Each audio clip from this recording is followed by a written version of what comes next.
While most New Yorkers are just now venturing out into the city, Lala Moreno has been sleeping on the streets for months during the coronavirus pandemic, living with a compromised immune system.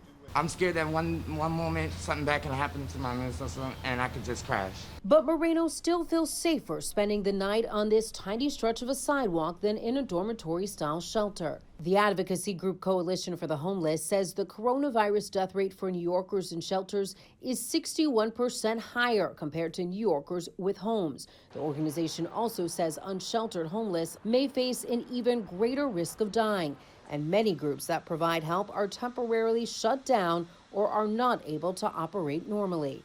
Doctors Without Borders teamed up with the Salvation Army here in New York City to offer showers to those in need. Organizations across the country are getting creative in an effort to safely provide resources like showers, meals, and places for people to sleep during the pandemic.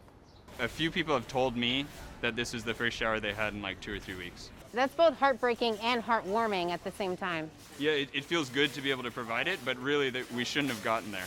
Officials in New York, Houston, and Los Angeles secured hotel rooms for some homeless residents. San Francisco has designated safe sleeping sites, open-air encampments that encourage social distancing. And in Atlanta, Georgia, the Lost and Found Youth Shelter added extra staff to keep the facility sanitized. The shelter, like many across the country, spaced out beds to keep people as far away from each other as possible. We're allowing everybody to stay and not asking anybody to leave unless they get into another more long-term program or find a permanent place to stay. Back under this New York City scaffolding, I'm still alive, I'm still breathing. Moreno is focused on the here and now and cautiously optimistic about what tomorrow might bring. Elise Preston, CBS News, New York.